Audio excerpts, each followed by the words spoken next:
आप सभी को नमस्कार। मैं रोहित कुमार। सबसे पहले बातचीत शुरू करने से पहले कुछ दिन पहले दिवंगत हुए उषा गांगुली जी, इरफान खान और आलोचक डॉक्टर नंद किशोर नवल जी को ये बातचीत समर्पित है। मैं परिचय थोड़ा समय में ख़त्म करूँगा। मेरा परिचय है कि मैं बिहार से एक छोटे से गांव रोहतास ज़िला के सकला बाज़ार से हूँ। मैट्रिक के बाद मैं पटना में पढ़ने के लिए आया और गांव में अपने पापा के साथ नाटक करता था। फिर पटना में आया तो पढ़ाई भी कर रहा था। फिर नाटक करना शुरू किया, खूब सारा नाटक किया। उसके बाद बाहर निकलने का मन किया कि कुछ बाहर चल के कुछ नाटक किया जाए, पढ़ा जाए, लिखा जाए। तो उसमें एक अभिनव मित्र हैं मेरे पटना के, उन्होंने भी बहुत सहयोग किया। अभिनव ने कहा कि अ, चलो पढ़ते हैं बाहर। तो हम लोग गए वर्धा।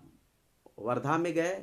वर्धा से फिर एमए किया ड्रामा में। इसके बाद एनएसडी में गया। नेशनल स्कूल ऑफ ड्रामा का एक ब्रांच है थिएटर इन एजुकेशन को लेकर, त्रिपुरा में। वहाँ पे कोर्स किया। फिर एक साल मैंने जॉब किया दिल्ली गुड़गांव में ड्रामा टीचर के रूप में। वर्धा में कुछ एमए के दौरान कुछ नाटक किया ढेर सारे, और एक्ट डायरेक्शन भी किया। उसके बाद एनएसडी के बाद दिल्ली के बाद फिर से एमफिल करने मैं वर्धा में आया। एमफिल करने के बाद मैं पीएचडी कर रहा हूँ अभी शांति निकेतन में। और मैंने मिनिस्ट्री ऑफ कल्चर से ग्रांट लिया है, मिनिस्ट्री ऑफ कल्चर से फेलोशिप लिया है, इंडिया फाउंडेशन आर्ट से ग्रांट मिला है। और थोड़ा सा मैं आपको बता दूं ये कि आहंग से मेरा परिचय कैसे हुआ। आहंग 2010 में मैं जब वर्धा गया था एमए करने, उसके बाद नुक्कड़ नाटक एक हो रहा था, तो वहाँ पे हिमकर जी मिले। आहंग परिवार के एक सदस्य हैं, बहुत जुझारू सदस्य है। और उनसे बातचीत हुई तो मुझे बहुत अच्छा लगा कि चलो इस कैंपस में नाटक भी हो रहा है। तो आहंग को मैं 2010 से ही जानता हूँ। आहंग बहुत संघर्ष कर रहा है, लगातार मैं उसको देख रहा हूँ। बिना कारपोरेट घराने से पैसे लिए हुए, बिना सरकारी फंड लिए हुए, लोगों से सहयोग से करके, और इस तरह से जिंदा रखना एक ग्रुप को बहुत बड़ी बात है। तो आहंग परिवार को बहुत बहुत बधाई, शुक्रिया कि आप मुझे बोलने के लिए मौका दिया है। आहंग परिवार के सदस्य हिरण हिमकर जी, स्वर्णजीत सर, विजय एंड रोहित शर्मा को मैं अच्छी तरह से जानता हूँ, उनको बहुत बहुत धन्यवाद। और आइए अब चलते हैं अपने विषय की ओर। Thank you. विषय आप लोगों को पता ही है कि लोक नाट्य शैलियों की बैसाखी पर रंगमंच। मैं बता दूं कि मेरा जो पीएचडी में काम है वो बिहार की फोक पर है। और बिहार का एक लोक नाट्य शैली है, लोक नाट्य रूप है नटुआ नाच। तो मेरा टॉपिक है दलित लोक गाथा नटुआ नाच के प्रदर्शन में प्रतिरोध की भूमिका। इससे प्रभावित होकर आहंग परिवार ने कहा कि कुछ आप लोक नाट्य शैलियों पर बोलिए, जब नए नए तरीके का आप काम कर रहे हैं। तो इसलिए लोक नाट्य शैलियों की बैसाखी पर रंगमंच विषय पर आपसे बातचीत रखूंगा। इस टॉपिक को, जो मेरा पीएचडी का टॉपिक है, उसमें सत्यम सिंह हैं, डॉक्टर सत्यम सिंह, वर्धा से ही पढ़ाई लिखाई है, अभी बहुत सारे बड़े बड़े काम करते हैं, लिखते पढ़ते रहते हैं। उन्होंने इस टॉपिक पर सजेस्ट किया था, करो अच्छा है लोक कथाओं को लेकर। तो सत्यम सिंह जी को भी बहुत बहुत धन्यवाद।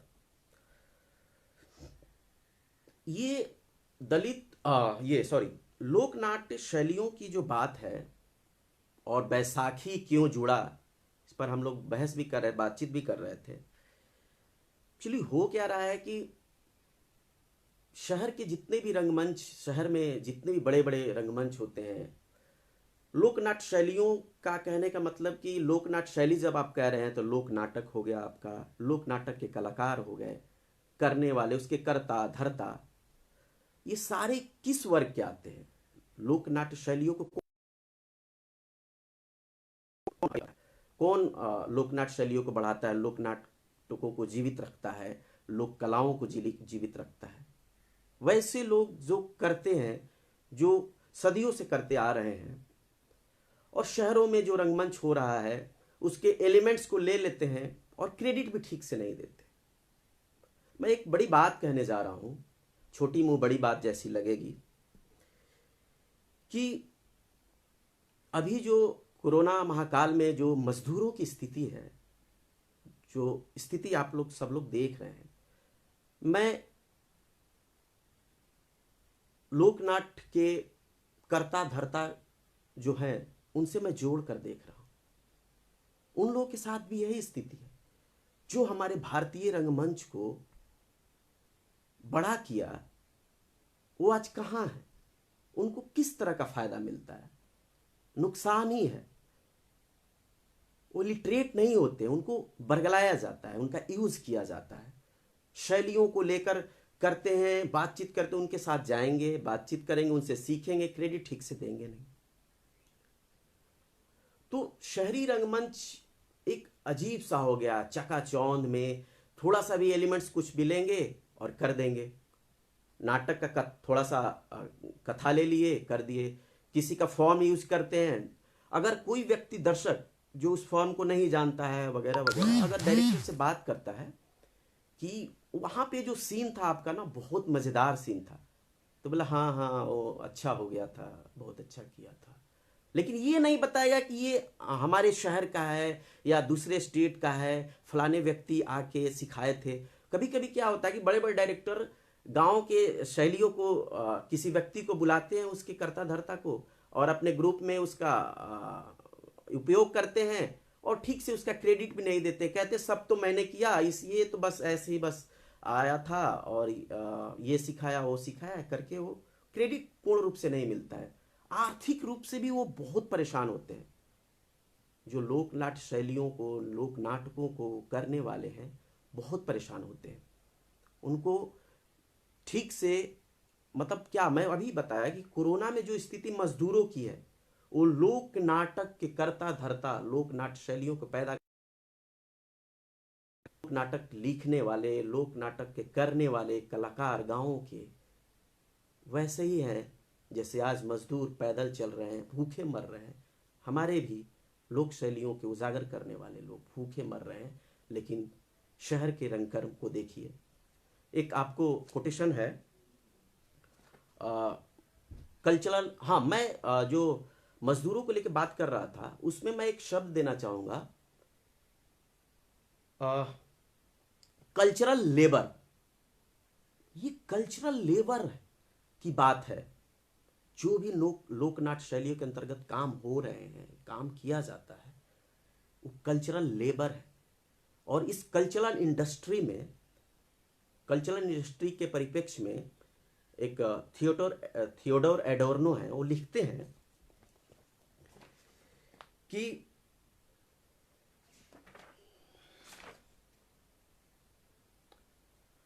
संस्कृति उद्योग के अपने अध्ययन में थियोडोर एडोर्नो लिखते हैं कि पूंजी, टेक्नोलॉजी, संचार एवं लोकप्रियता के साथ साथ कला के संबंधों में भारी बदलाव आया है। इस बदलाव ने कला में निहित उसके सामाजिक राजनीतिक मूल्यों को खत्म कर सिर्फ उसके सौंदर्य मूल्यों को उजागर करने का काम किया है। ऐसा होते ही कला सिर्फ मनोरंजन की वस्तु बनकर रह जाती है।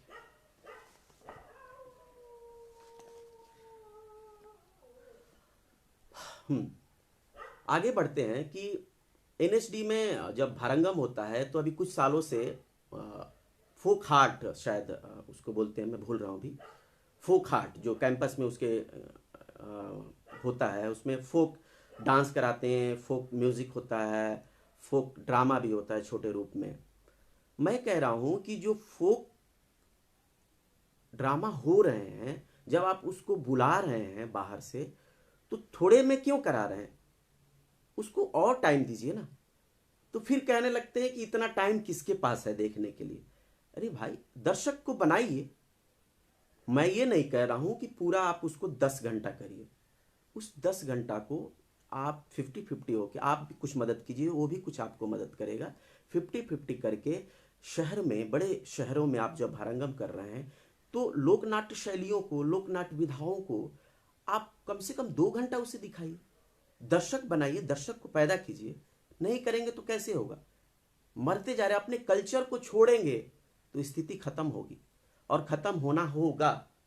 इसलिए कह रहा हूं कि मैं हूं या कोई भी, बड़ी बड़ी बातें हम लोग कर लेते हैं और फिर कहते हैं यार नाटक नहीं मिल रहा है। कोई नाटक मिलता ही नहीं है कि किया जाए। मैं कह रहा हूं कि लोक नाट्य शैलियों की जो बात है, जो लोक नाटकों की बात है, लोक कलाकारों की बात है, लोक कथा की बात है, लोक गाथा की बात है, अथाह है हमारे देश में। किस चीज की कमी है? हमारा ऐसा देश है कि किसी भी चीज की कमी नहीं है। संस्कृति के क्षेत्र में हो, धर्म के क्षेत्र में हो, कोई भी खाने पीने के क्षेत्र में हो, हमारे पास अथाह मटेरियल है। उसे लेने की कोशिश नहीं करते, चुपके से थोड़ा सा ले लेते हैं, यूज करते हैं और फिर उसका दोहन करते हैं। लाखों करोड़ों में खेलते रहते हैं, लेकिन उस मजदूर आर्टिस्ट को, कल्चरल लेबर को कुछ नहीं मिलता है।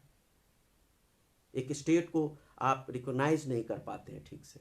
एक स्टेट में एक ही दो लोक नाट्य शैलियाँ रह गई हैं, नाम लिया जाता है, लेकिन कितने लोक नाट्य शैलियाँ हैं हर एक स्टेट में, उसका फोकस क्यों नहीं होता है? ये सोचने की जरूरत है। तो एनएचडी मतलब उसे करना चाहिए।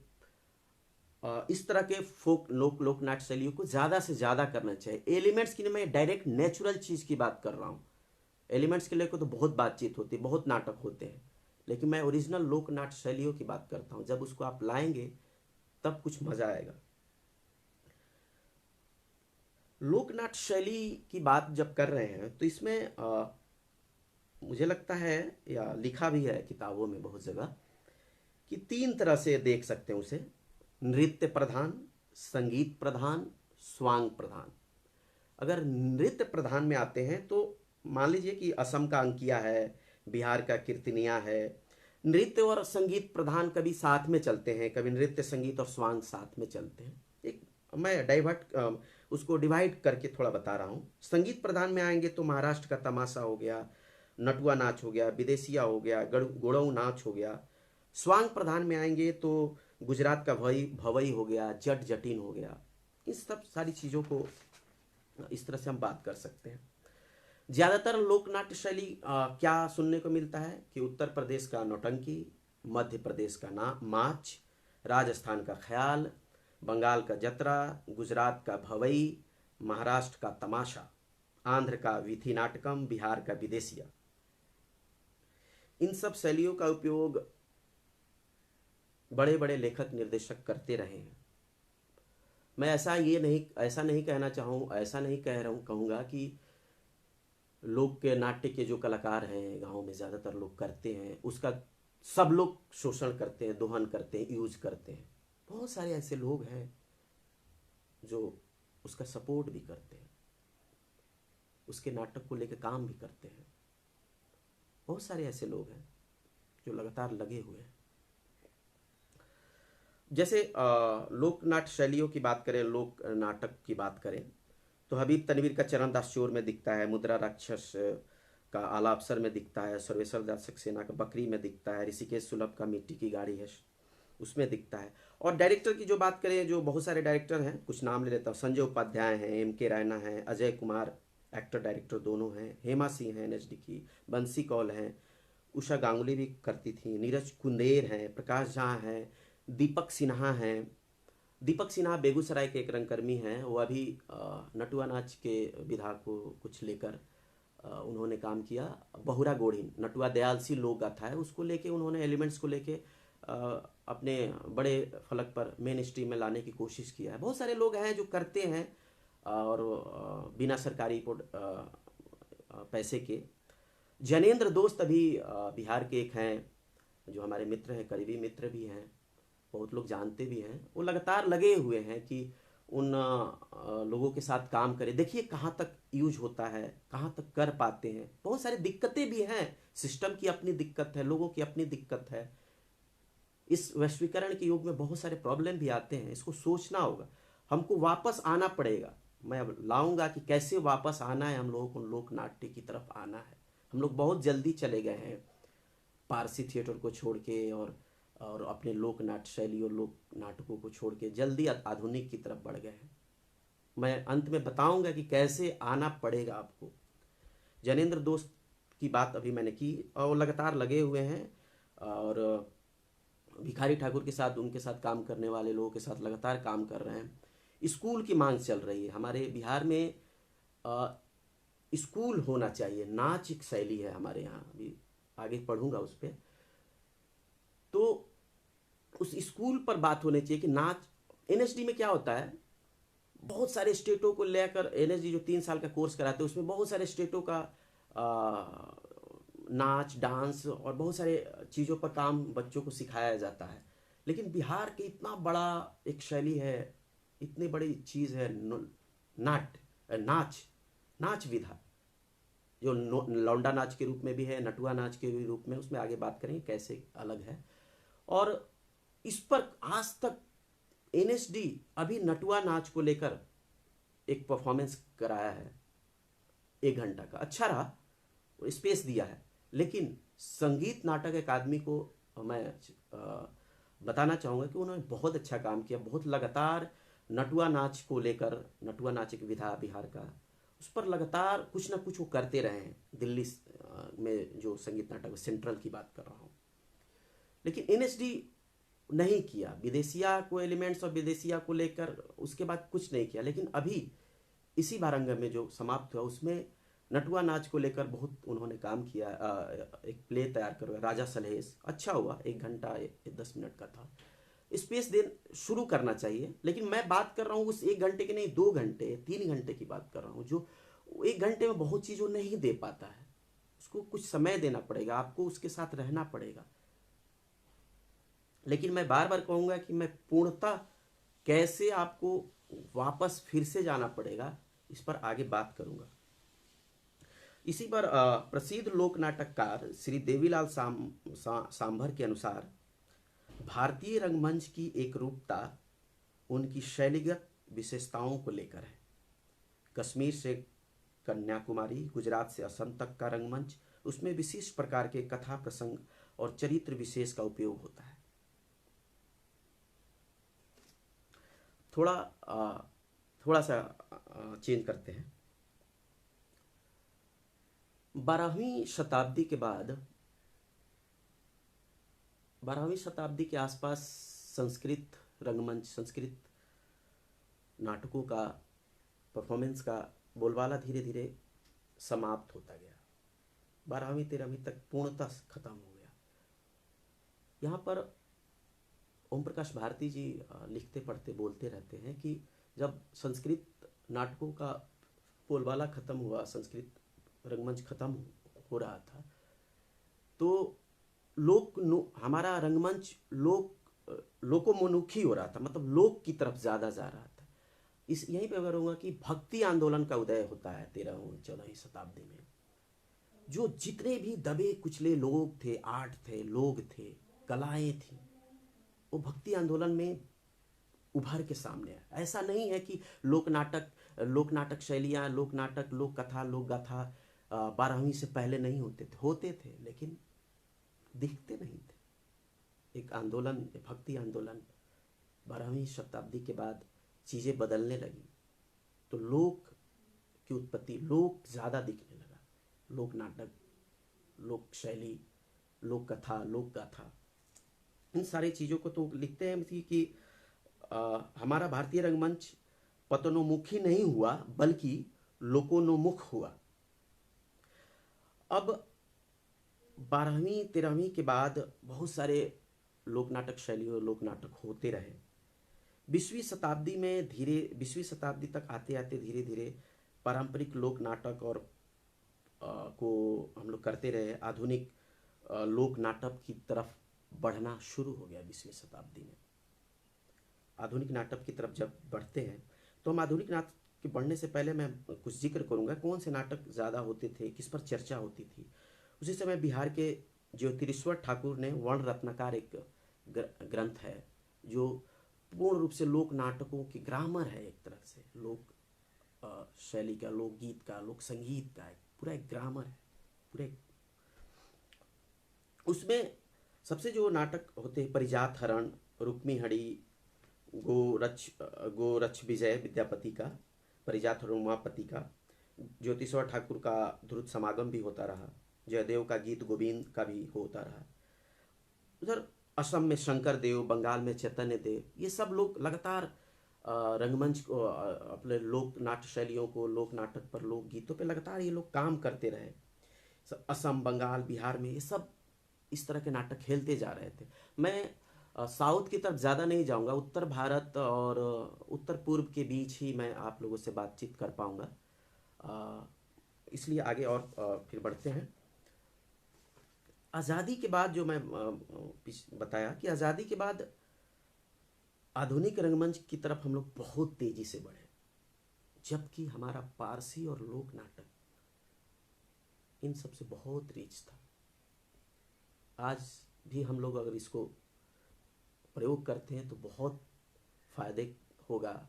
रंगमंच हमारा, भारतीय रंगमंच का एक दूसरा रूप दिखेगा, लेकिन हम लोग नहीं कर पा रहे हैं।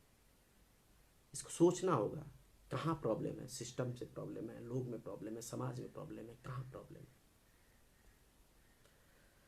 जब आज़ादी के बाद लोक नाटकों को लेकर डॉक्यूमेंटेशन होने लगा तो बिहार के विदेशिया उस समय बहुत 20वीं शताब्दी में बहुत समकालीन था। तो बिहार में भिखारी ठाकुर विदेशिया खूब नाटक करते थे, तो विदेशिया को ही लोक नाटक शैली बिहार में दिया गया नाम। लेकिन ऐसा नहीं है कि बहुत सारे लोक नाट्य शैली होते थे, लोक नाट्य रूप था, बहुत सारा था, जो नटुआ नाच था मैं बात करूँगा। लेकिन इसमें से बिहार में और भी शैलियाँ रूप हैं, विदापत है, कीर्तनिया है, जट जटिन है, हुड़ुक नाच है, नटुआ नाच को तो लगातार बात कर रही हैं। लेकिन एक चीज़ मुझे थोड़ा सा अजीब सा कभी कभी लगता है कि विदेशिया तो एक समकालीन था और ज़रूरी था, बहुत कारगर था, भिखारी ठाकुर ने बहुत बड़ा काम किया है। लेकिन केवल विदेशिया ही क्यों डॉक्यूमेंटेशन में केवल विदेशिया ही हुआ? आज़ादी के बाद बहुत सारे डॉक्यूमेंट होंगे हर एक स्टेट का। उसका एक कारण भी था कि पहले हमारा कोई नेता विदेश जा रहा है तो परफॉर्मेंस भी दिखाना होता है कि हमारे स्टेट का ये इस तरह का शैली है, ये हमारा फोक डांस है, ये हमारा फोक ड्रामा है, फोक म्यूज़िक है। तो विदेशिया उस तरह कंटेम्प्रेरी था। और लेकिन और भी सारी चीज़ें, तो उसको फोकस क्यों नहीं किया गया, ये भी एक सवाल है। और आज तक फोकस नहीं किया गया। जो मैं नटुआ नाच पे काम कर रहा हूँ लगातार, वो एक बृहत है, लोक गाथा है, लोक गाथाओं को लेकर उसमें एक बातचीत होती है, उस पर कोई उस तरह से बातचीत फोकस में नहीं है। और एक चीज़ और है कि विदेशिया के भिखारी ठाकुर के साथ एक उनके समानांतर रसूल मियाँ थे, जो सुभाष चंद्र कुशवाहा ने उसको बहुत मेहनत से खोजा है। रसूल मियाँ की भी चर्चा बहुत कम होती है। इसे सोचना होगा कि मतलब जबकि उनके एकदम समकालीन काम करते, साथ में काम करते थे, मतलब उनके साथ नहीं, उनका अपना ग्रुप था, इनका अपना ग्रुप था। तो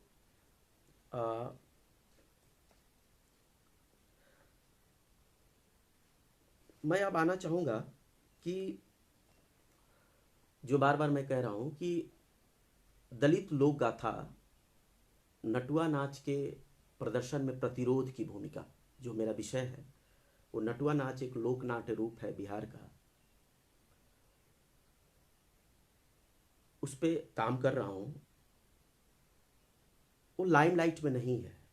अब जो मैंने बताया कि उसका मेन स्ट्रीम में अभी उसका संगीत नाटक आदमी कुछ कुछ कराता रहा, लेकिन एनएसडी अभी एक नाटक किया राजा सलहेश उसका।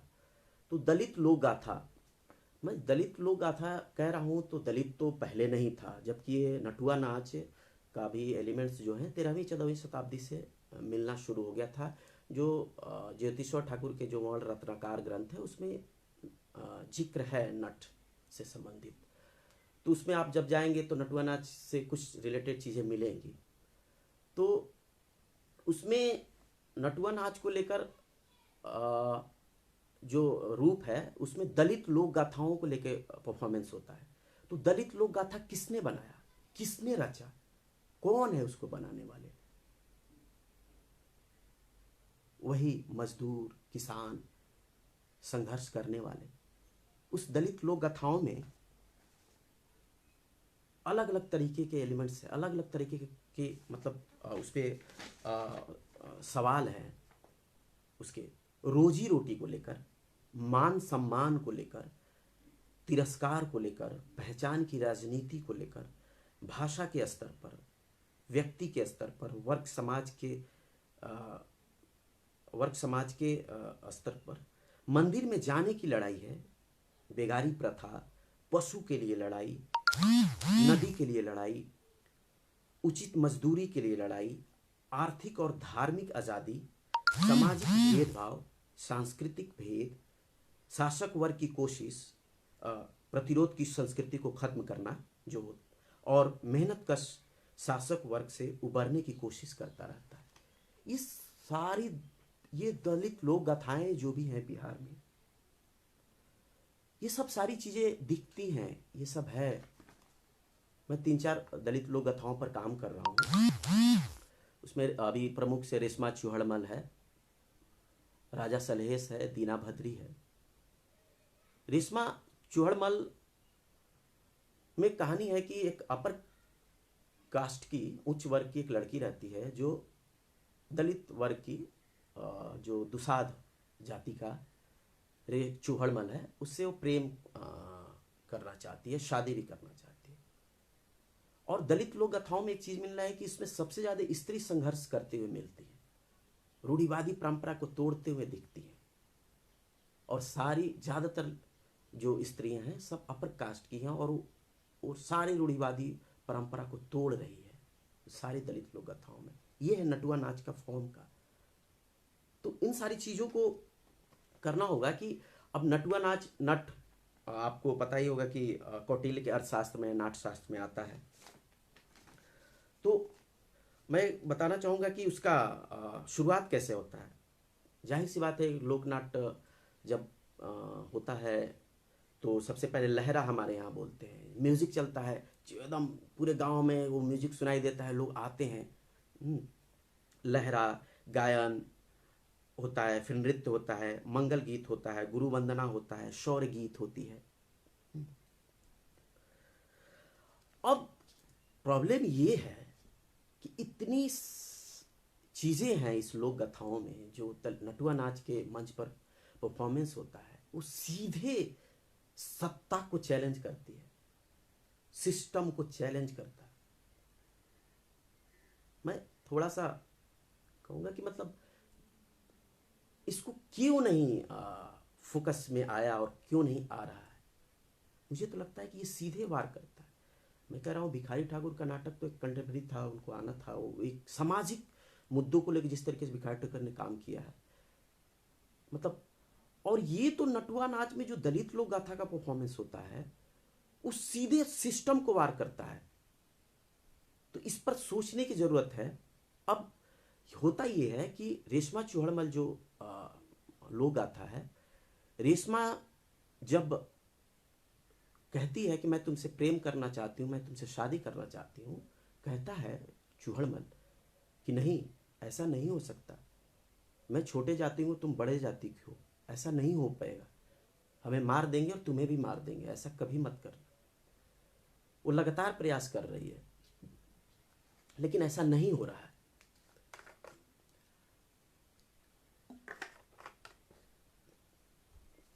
एक बार रेशमा क्या करती है, बहुत बड़ा इंटरेस्टिंग है, लोक गाथाओं जितने भी हैं, मैं जितना भी काम कर रहा हूँ फिल्मों से जुड़ा हुआ बहुत लगता है। फिल्म कैसे चुराया है सारी चीज़ों को, ये भी देखना होगा।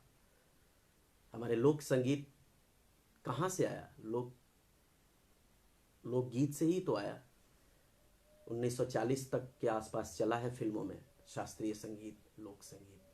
अब एलिमेंट्स वो बहुत सारे आते थे, डायरेक्ट आते थे, अब उसके एलिमेंट्स आते हैं अभी भी, लेकिन सबसे ज़्यादा उपयोग फिल्मों ने भी किया है। तो रेशमा एक बार अपना ब्लाउज फाड़ लेती है थोड़ा सा और घर पे जाती है और कहती है कि चूहड़मल बलात्कार करने की कोशिश की। अब मामला बहुत गंभीर हो गया, जाहिर सी बात है। और बात यह है कि जो चूहड़मल है वो रेशमा के भाई के साथ मतलब दोस्ती भी है एक तरह से। लोग होते हैं ना बड़े गांव में, अभी भी देखते हैं, अभी तो चीज़ें सब कुछ चीज़ें बदली हैं, बहुत चीज़ें बदली हैं। लोग उठते बैठते हैं, बड़े पर कास्ट के लोग होते हैं अभी भी अवॉइड करते हैं, लेकिन कुछ चीज़ें बदली हैं तो लोग उठते बैठते हैं। तो दोस्ती थी। अब ये बहुत आग बबूला हो गया, उसका भाई, उसका पूरा परिवार। और उसके वो जब उसको लेने गए तो मिला नहीं, तो उसके पूरे परिवार को, चूहड़मल के पूरे परिवार को कैद कर दिया गया। और चूहड़मल को कहा, चूहड़मल फिर छुड़ाने आता है, फिर वो लड़ता है और बार बार कहता है कि मेरी इसमें कोई गलती नहीं, मैंने कुछ नहीं किया है, मैंने कुछ नहीं किया। वो खुल के नहीं बताना चाहता, वो नहीं चाहता है कि रेशमा को बेइज्जती हो, वो नहीं चाहता। उसकी देखिए स्थिति, एक छोटे कास्ट का होने का, और अपने उसके साथ पूरा वर्ग है, उसका दलित वर्ग है, उसको भी बचाना। अगर उस पर कोई चोट होती है पूरा दलित वर्ग खत्म हो जाएगा। वो कैसे संघर्ष करता है, अपने पूरे समुदाय को बचाने की कोशिश करता है। इसी में जो नाच की बात है और लौंडा नाच और नटुआ नाच की बात है, थोड़ा सा मैं अंतर करूँगा। एक्चुअली क्या है कि 13वीं 14वीं शताब्दी से ही नाच हमारा चला है, जो कि जो भी गीत होते थे, डांस होते थे, नाटक होते थे, उसका कोई रूप नहीं, तो सबको नाच ही बोलते थे वो लोग। तो नाच ही आया, और नाच का मतलब नाट्य। हमारे बिहार में नाच का मतलब नाच, इसलिए कोई भी नाटक करेंगे तो रेशमा चूहड़मल नाच, रेशमा चूहड़मल नाच, दीना भद्री है तो दीना भद्री नाच, ये नाम देते हैं, उसका नाच ही नाम देते हैं। तो उसमें नाच को लेकर एक भिखारी ठाकुर ने भी बड़ी बात बोली है। नाच कांच है, बात साँच। तब हम लोग जो नाटक करते हैं वो तो भाई ट्रेनिंग करके, कुछ सीख के, कुछ इम्प्रोवाइज करके करते हैं, तो इसलिए कहते हैं कि नाच तो कांच है, लेकिन जो हम कह रहे हैं वो बहुत सत्य है। तो नाच कांच है, बात साँच है। और एक दिलीप गुप्ता हैं, उन्होंने एक नाटक किया था नेटुआ पर ही, नेटुआ के शैली पे नेटुआगिरी जो करते हैं। तो उन्होंने एक गीत में डाला था, नाच कर्म नाच धर्म। उन्होंने अपना पॉजिटिव वे में लिया कि नाच ही मेरा कर्म है और नाच ही मेरा धर्म है। तो नटुआ नाच ज़्यादातर मिथिला और मगध क्षेत्र में बिहार के यूज होता, मतलब प्रयोग अभी भी होता है। बिहार में भोजपुर इलाके में सबसे ज़्यादा हमारा विदेशिया भिखारी ठाकुर का शैली ज़्यादा ये रहा। तो उसका कारण ये रहा कि वहाँ पे नटुआ नाच का प्रभाव कम रहा। और एक दो लोगों से इंटरव्यू में बातचीत हुई तो लोगों ने कहा कि वहाँ के लोग ज़्यादा पलायन कर रहे थे तो वहाँ कम हुआ, और भिखारी ठाकुर का अपना एक ग्रुप बना तो फिर उन्होंने करना शुरू किया, तो नटुआ नाच का वहाँ प्रभाव कम हुआ। लेकिन मगध में और मिथिला में बहुत ज़्यादा है। मैं फिल्मों में जो बात की तो हाँ, मैं कह रहा था कि लौंडा डांस जब कहते हैं, तो लौंडा डांस जब आप कहेंगे तो लौंडा नाच नहीं होगा। ये बहुत लोगों को कन्फ्यूज़न होता है। लौंडा डांस मतलब वो लौंडा जैसा वो डांस कर रहा है, नाच जैसे कहेंगे उसमें ड्रामा आ जाएगा, नाट्य आ जाएगा, अभिनय आ जाएगा। तो लौंडा हमारे भोजपुरी क्षेत्र में, भोजपुर के क्षेत्र में लौंडा यूज किया गया। ये लौंडा दिया गया है एक अपर क्लास के लोगों ने कि लौंडा है, लौंडा शब्द यूज किया गया। और मिथिला में नटुआ चलते आ रहा है तो नटुआ ही रहा। तो भिखारी ठाकुर का जब इस तरह से काम किया बड़े रूप में, तो उसको डाइल्यूट करने की भी कोशिश की, बहुत सारे प्रयोग किए होंगे लोग, उसमें लौंडा शब्द भी यूज किया। तो लौंडा नाच और नटुआ नाच में इस तरह से डिफरेंसेस देख रहे हैं कि एक नटुआ नाच। अब भिखारी ठाकुर को ये कह सकते हैं कि भिखारी ठाकुर तो बहुत कुछ सीख के आए थे, फिर अपना उन्होंने ग्रुप बनाया, अपना एक शैली बनाया।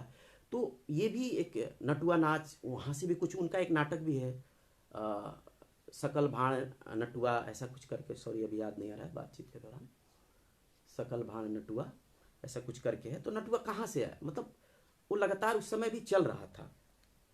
तो ये है नटुआ नाच और लौंडा नाच। लौंडा डांस कह के उसको ख़त्म ना कीजिए। तो जो बताया अभी फिल्मों में लोक संगीत उसके बाद मतलब 1940 के बाद कमज़ोर होता रहा, मतलब लोक संगीत शास्त्रीय संगीत को।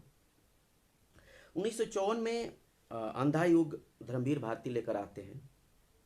बहुत चलता है लेकिन बहुत नहीं भी चलता है, काव्य रूप में है, काव्य शैली के। हमारे ये जो लोक गाथा है पूरा काव्य ही होता है, पूरा गा के ही कहा जाता है। और हमारे जितने भी बिहार के ज़्यादातर जितने भी लोक नाटक करने वाले हैं, जो अच्छा गाते हैं उनको ही ज़्यादा प्रयोग किया जाता, ज़्यादा ही उनको वैल्यू मिलता है। अगर वो नहीं गाएंगे तो ना वो नहीं कर पाएंगे नटुआ नाच और लौंडा नाच के मंच पर, वो नहीं कर पाएंगे। तो ये पूरा चलता है। धर्मवीर भारती लगातार 1954 में वो लाते हैं अंधा युग काव्य पद्धति में। बहुत नहीं चलता है, धीरे धीरे गद्य की ओर लोग तेजी से बढ़ रहे हैं। अभी जो कल्चरल लेबर की जो बात कर रहा था, कल्चरल लेबर एक्चुअली एक किताब भी है। अभी ब्रह्म प्रकाश हैं जेएनयू के असिस्टेंट प्रोफेसर, उन्होंने कल्चरल लेबर किताब निकाली, पेंगुइन या ऑक्सफोर्ड से आया है, उसको ज़रूर पढ़ें, पढ़ना चाहिए।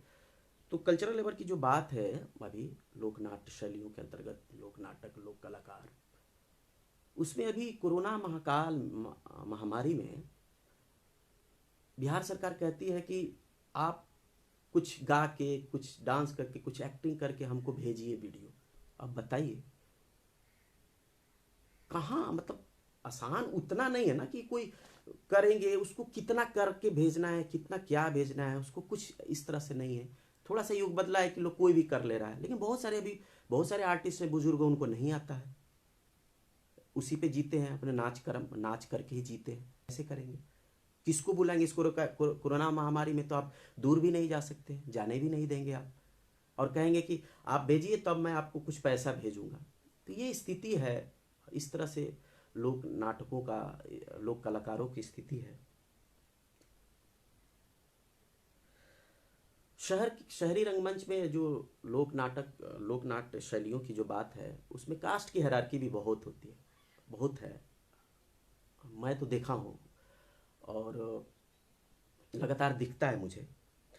अब मैं एक रेशमा चूड़मल की कहानी बताया आपको। दूसरा दीना भद्री है, एक दीना भद्री लोक गाथा है। उसमें आपको दिखेगा कि दीना भद्री दो भाई हैं। अच्छा हाँ, रेशमा चूड़मल के फिल्म की जो बात कर रहा था कि कैसे बेताब एक फिल्म आई थी, उसमें कैसे सनी देओल की शायद थी, तो उसमें कैसे हीरोइन अपने घर में कहती है, बहुत सारे पुराने फिल्मों में देखेंगे कि हीरोइन कहती है कि मेरे साथ वो किया हीरो ने और वो किया ऐसे। तो कैसे दिखता है, कैसे दिखता है। हाँ, कास्ट की हायरार्की की जो बात है वो इस तरह से कह सकते हैं कि जो लोक कलाकारों की जो बात है, लोक कलाकार से आप करा तो लेते हैं, क्रेडिट नहीं देते हैं, और दूसरे से बातचीत करने के दौरान आप कहते हैं कि हाँ वो ये था, दलित था, दलित वर्ग का था, थोड़ा बहुत कर लेता है, तो उसको बुलाया था। और पैसे को लेके भी दिक्कत होती है। जैसे मैं शुरू में उदाहरण दिया था कि कोई सीन किसी दर्शक को अच्छा लगा, और उस सीन में लोक नाट्य शैली का, लोक नाटककार का, लोक नाटक के कलाकारों का योगदान है उसमें। हो सकता है कोई आप लोक नाट्य कलाकारों को लेके गए हैं शहर में, उससे कुछ ट्रेनिंग सीखने के लिए, और उसने ही यूज किया, उसने बताया कि ऐसे करिए सर, उस बड़े डायरेक्टर को, जो मेन डायरेक्टर हैं, और शुरू में ही कहा था। तो आप जब दर्शक कहता है कि वो सीन बहुत बढ़िया था, तो कहेगा हाँ हाँ बहुत अच्छा था, मेहनत उस पर मुझे करनी पड़ी थी बहुत। फिर दूसरा व्यक्ति अगर पूछता है, मैंने सुना है कि यार ये वो भी तो करा, उसका भी तो योगदान था सर। अरे सर तो ठीक है यार, वो क्या सिखाएगा हम लोगों को, बताइए। इस तरह की भी चीज़ें होती हैं कि क्या सिखाएगा हम लोगों को। तो इस तरह से हायरार्की तो है, मतलब डिटेल में इस पे अब फिर पूरा डिटेल में जाना पड़ेगा, 2-3 उदाहरण और देने पड़ेंगे, टाइम भी नहीं है और भी 2-3 चीज़ें और हैं। दीना बद्री में है कि 2 जुड़वा भाई रहते हैं, शोषण दमन के खिलाफ वो लड़ाई लड़ते हैं, मुसहर जाति के होते हैं, दलित लोक गाथा है जो नटुआ नाच के मंच पर होता है। तो 2 भाई होते हैं, तो वो जब लड़ते हैं, लड़ते लड़ते उन्हें राजा मरवा देता है चालाकी से। फिर से वो दोबारा जन्म लेते हैं और उस राजा को मारते हैं। मुझे करण अर्जुन फिल्म की याद आती है। ये है हमारा दलित लोक गाथा बिहार का, हमारे पूरे भारत का, कोई भी इसे कर सकता है। तो दोबारा जन्म लेता है और उसे उस राजा को मारता है और कहता है हमारा ये लोक गाथा जो है एपिक की तरह है, कई खंड में है, एक एक 3-3 4-4 रात चलता है, कई कई खंड है, कई रूप है।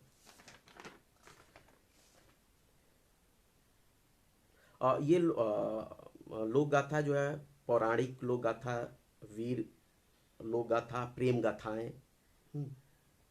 रिश्मा चुअड़मल की जो लोक गाथा की जो बात किया, वो एक उस पर फिल्म भी बनी है, रघुवीर सिंह बेगूसराय के हैं, उन्होंने बनाया, डायरेक्टर हैं, प्रोड्यूसर कोई और है याद नहीं आ रहा है, और रिश्मा चुअड़मल पर, और बहुत दिन तक नहीं चली।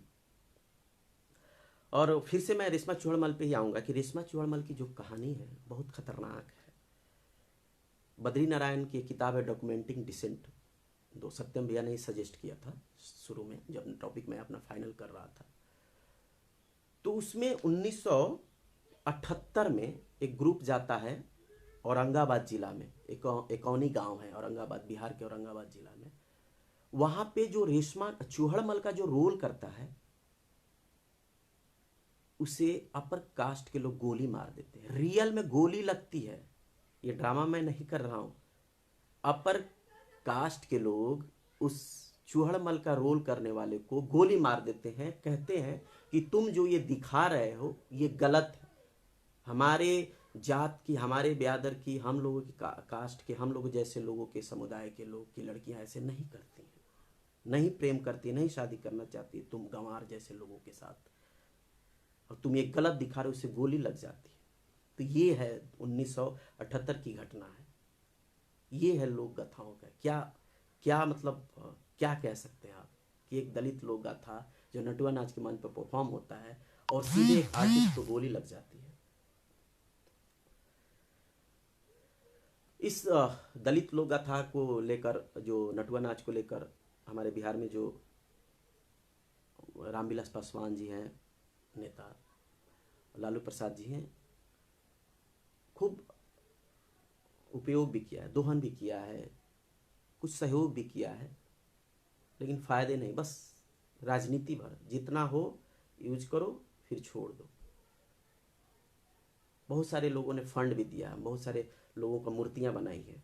ये सब जितने भी हमारे दलित लोक गाथा के नायक हैं वो सबके, बहुत सारे लोगों का मूर्ति लगी हुई है, उसकी पूजा होती है, उसे दलित वर्ग अपना अपना देवता मानता है, अपना भगवान मानता है, इसलिए कि उसे तो मंदिर में घुसने नहीं दिया जा रहा था ना, तो ये अपना अपना भगवान रचा।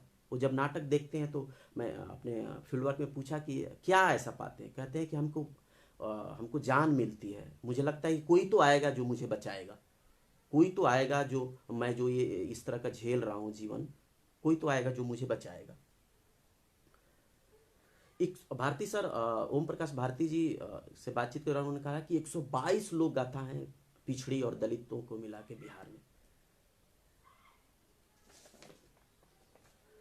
हाँ, अब ये है कि दीना बद्री पर फिर से आते हैं। नेपाल में, एक्चुअली नेपाल के तराई में दीना बद्री के नाम पर, नेपाल तक भी है दीना बद्री, नेपाल के तराई में दीना बद्री के नाम पर फेलोशिप भी मिलती है। बताइए भारत में क्या मिलता है, बिहार में क्या मिलता है? भारत को तो छोड़िए, लोक नाटक, लोक शैलियों को किस तरह से दिया जाता है तो हम लोग देखते ही हैं। तो दीना बद्री के नाम पर एक फेलोशिप मिलती है। नटुआ नाच को लेकर, एलिमेंट्स को लेकर प्रकाश झा एनएसडी में है, एक रंग प्रसंग में वर्क भी करते हैं पत्रिका में, उन्होंने कहा कि मैं नटुआ नाच के एलिमेंट्स को लेकर काम तो करता हूँ, लेकिन बहुत डर लगता है, मैं कितना सही कर रहा हूँ और कितना गलत कर रहा हूँ, मुझे समझ में, कोई अगर नटुआ नाच का आर्टिस्ट देखेगा तो मुझे डर लगता है, उन्होंने अपने इंटरव्यू में बोला। इस तरह के दलित लोक गाथा जो है नक्सल मूवमेंट के दौर में सीपीआई के सम्मेलनों में खूब हुआ है, लेकिन बाद में ऐसा कुछ देखने को नहीं मिला, और सरकार से तो आप उम्मीद भी नहीं कर सकते हैं। ब्रेख्त की यहाँ पे थोड़ा सा बात करूँगा। ब्रेख्त लोक नाटकों भारत में भी आए थे, जैसा हम सुनते और पढ़ते भी हैं, भारत में भी आए थे। बहुत सारे चीज़ को लेकर महाकाव्य रंगमंच की जो बात करते हैं, भारत में भी आए थे। बहुत सारे लोक नाट्य शैलियों, लोक नाट्य विधाओं को देखकर उन्होंने अपना एक शैली गढ़ा था। तो हमारे लेकिन देश में लोक कलाकारों, लोक नाटकों, लोक गाथाओं को लेकर जो प्रोग्रेसिव लोग हैं, वामपंथी लोग हैं, बहुत प्रयोग नहीं कर पाते। उनको भी लगता है कि ये क्या है, इसमें भगवान आ जाते हैं, तो ये अरे उसने खुद गढ़ा है, उसने खुद भगवान बनाया है, उसके समुदाय को तो समझिए। उसको समुदाय को बिना समझे आप नकारते हैं, कहते हैं उसको वैल्यू नहीं, जबकि दूसरे पार्टी के लोग उसका ही यूज करके कहाँ से कहाँ पहुँच जा रहे हैं, और आप इसको इग्नोर करते हैं। कहते हैं कि इसमें भगवान आता है, तो वो आता है, अरे भगवान आता है तो भगवान आएगा ही ना। जब उसके पास कोई नहीं था तो भगवान माना था किसी को, आप उसे कैसे बताएंगे, कैसे बड़ी बड़ी बातें हम लोग कर लेते हैं चुनाव प्रचारों में जाके, वामपंथी पार्टी। मैं रिसर्च में लिख रहा हूँ बहुत सारा लोक शैलियों को, लोक नाटकों को, लोक कथाओं को, लोक कलाकारों को, यहाँ तक कि अभी की जो स्थिति है हमारे कम्युनिस्ट पार्टी में, मैं देखता हूँ कि आधुनिक आर्टिस्ट भी मतलब ऐसे अच्छा आके 2-3 गीत गा दो। तो ये तो छोड़िए आधुनिक बात, लोक नाटकों को, लोक कथाओं को जो रात रात भर होता है उसको तवज्जो नहीं देते हैं, कहते हैं अच्छा कर लो, रात भर कर लो, ठीक है, कोई दिक्कत हो तो बताना बस। आप उसके बात को समझिए। आप भी अपने सम्मेलनों में, अपने सभाओं में उसका इस्तेमाल, शब्द गलत होगा, आप उसे बुलाइए, परफॉर्मेंस करवाइए, उस पर बातचीत कीजिए, डिस्कशन कीजिए, विमर्श में जाइए। दीना बद्री को फिर से वो जो जुड़वा है, उसे दलित वर्ग अपना कहता है ये मेरे राम लक्ष्मण है। ये बड़ी बात है, क्यों कहती हूँ ये मेरे राम लक्ष्मण है, मेरे लिए आए हैं, और 5 मिनट मेरे लिए आए हैं, ये मेरे राम लक्ष्मण हैं। और लेकिन यहाँ भी है कि वो राम लक्ष्मण ही मानते हैं, इसको भी समझना होगा कि क्या हायरार्की है, राम लक्ष्मण ही क्यों मान रहे। इसका मतलब कहीं ना कहीं अभी भी वो डरा हुआ है, राम लक्ष्मण ही क्यों मान रहा है।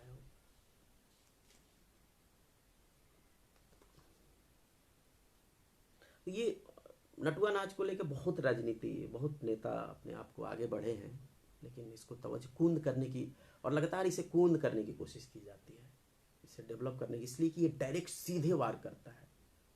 आप जब लोक गाथाओं को पढ़ेंगे, एक चीज़ और कहना चाहूँगा कि मैं अभी रेशमा चूहड़मल नाटक मैंने भी की, लोक गाथा को लेकर उसने नाटक का रूप दिया है, 40-45 मिनट का बना है, अभी उसे 1 घंटा करना है। प्लीज़ आप लोग अगर चाहें तो ईमेल आईडी दीजिए, मैं आपको अभी ईमेल पर है, मैं आपको उस पर सेंड करूँगा। 40-42 मिनट का वीडियो है, उसे देखिए। मैं भी एलिमेंट्स को लेकर यूज ही किया हूँ, एक तरह से कह सकते हैं। मैंने जितना पढ़ा और सीखा है उसमें कुछ लगाया है, मेहनत किया है, और यहाँ के बंगाल के लोग ही हमें सपोर्ट किए हैं। थोड़ा सा म्यूज़िक को लेकर प्रॉब्लम भी होगी, इसलिए कि यहाँ रविंद्र संगीत ज़्यादा चलता है, थोड़ा शास्त्रीय और लोक मिक्सिंग होता है यहाँ पे, तो उस तरीके का म्यूज़िक नहीं दे पाया हूँ। जब भी कहता थोड़ा और ज़ोर से, तो कहते गला फट जाएगा, ये इस तरह की चीज़ें होती थी, इसलिए कि उन लोगों की इस तरह के गाने की आदत यहाँ पे नहीं है। आपको बाउल में जाएंगे तो हैं, तो बाउल वाले उस तरह से मिले नहीं। बाउल वाले भी यहाँ के लोक शैलियों में, लोक नाट्य शैलियों में बाउल का बहुत अच्छा प्रयोग होता है। मैं बाउल खूब सुनने जाता हूँ, यहाँ पे एक मेला लगता है, खूब बाउल गायन होता है, सोनाझुरी शांति निकेतन में ही है, कभी आप लोग भी आइए। बहुत सारे लोग अपर कास्ट के लोग या कुछ पिछड़े वर्ग के भी लोग इस दलित समुदाय के नटुआ नाच को नहीं देखने जाते, कहते भद्दा है, ये गलत सलत चीज़ दिखाते रहता है, कुछ भी नहीं होता है। और एक चीज़ है कि जब हम बल लगा कि गाड़ी अगर ढकेलना है, चीज़ याद आई, तो लोग कहते हैं कि बोलो बोलो बजरंग बली की जय। तो दलित समुदाय के लोग जब इस तरह का काम करते हैं तो नाम लेते हैं बाबा चूहड़मल की जय, बाबा दीना भद्री की जय। बड़ा इंटरेस्टिंग है, इस तरह की चीज़ें हैं।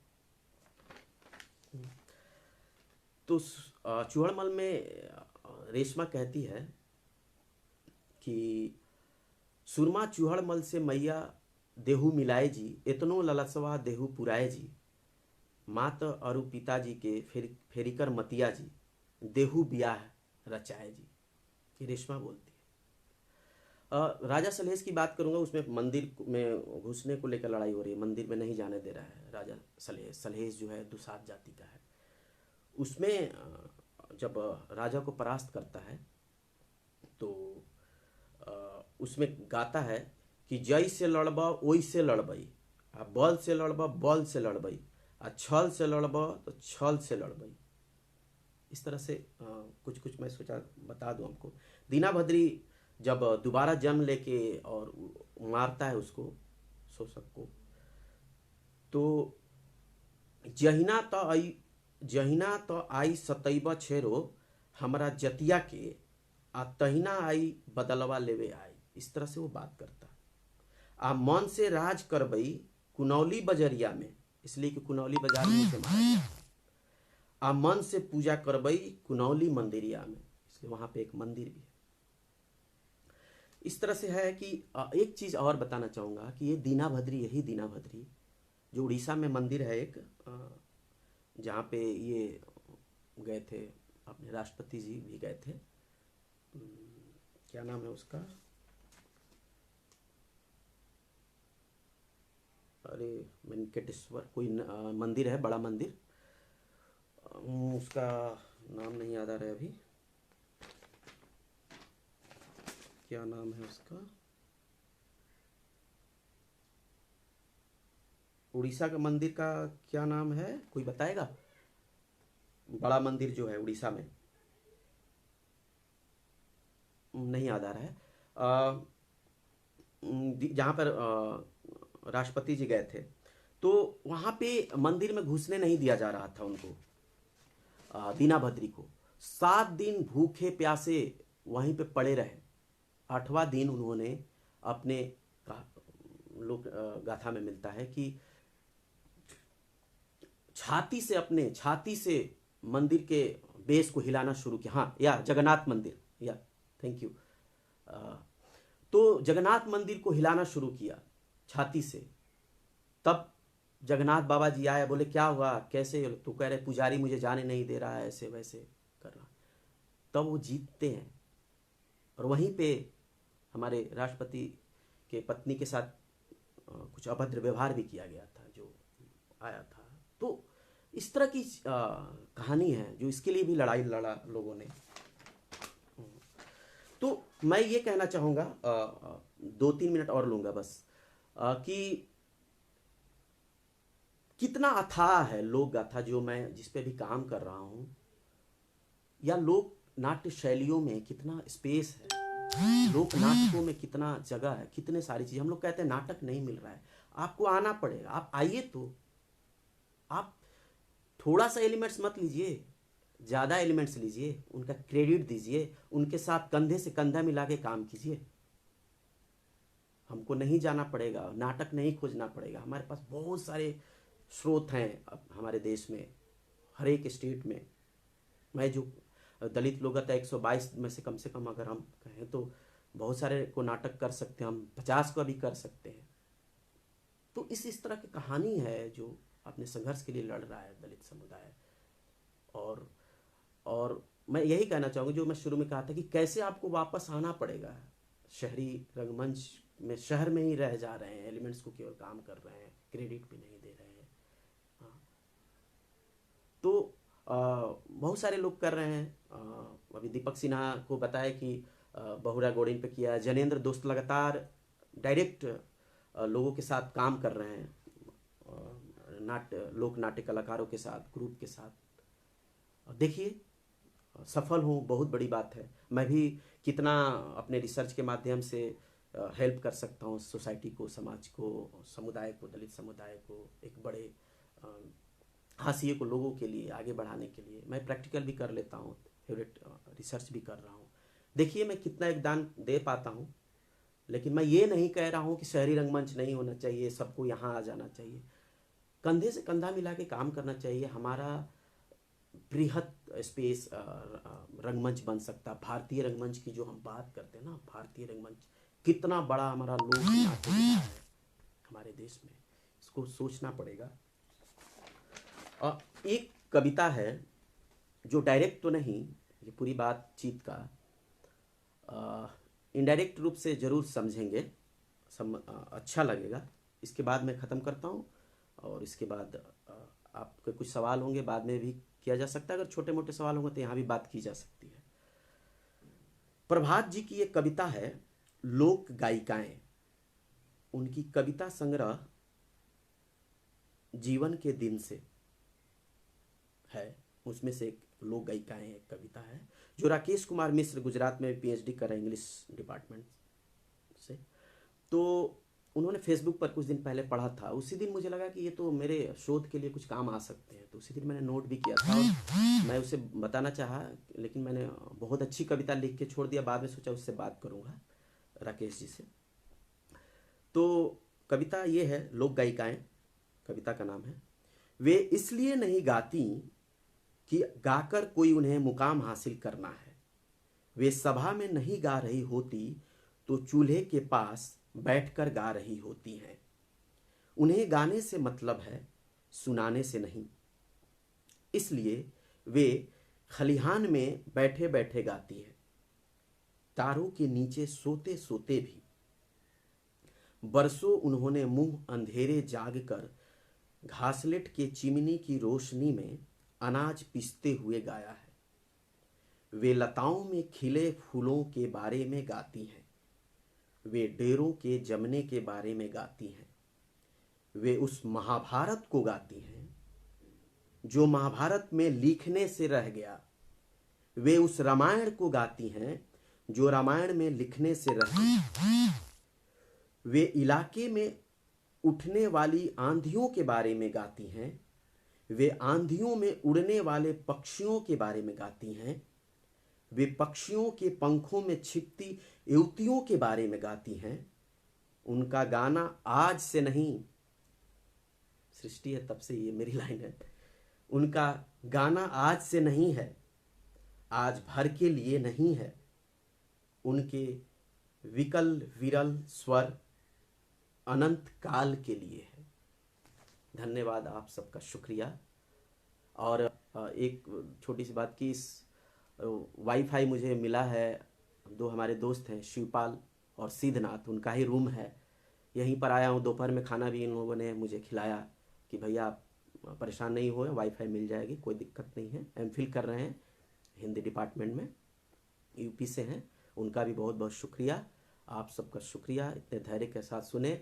जो भी गलती हो, अभी मैं रिसर्च कर रहा हूँ, पहली बार फेसबुक लाइव पर बोल रहा हूँ, बहुत सारी होती हैं, आप पहली बार कोई भी काम करते हैं, थोड़ी बहुत नर्वस, बहुत सारे प्रॉब्लम होते होंगे। शुक्रिया, आप मुझे ऐसे ज्ञान दर्शन देते रहिए। सवाल ज़रूर दीजिए, फ़ोन से, ईमेल से, ईमेल आईडी ज़रूर दीजिए, मेरा नाटक देखिए, बहुत सारी चीज़ें समझ में आएगी। Thank you.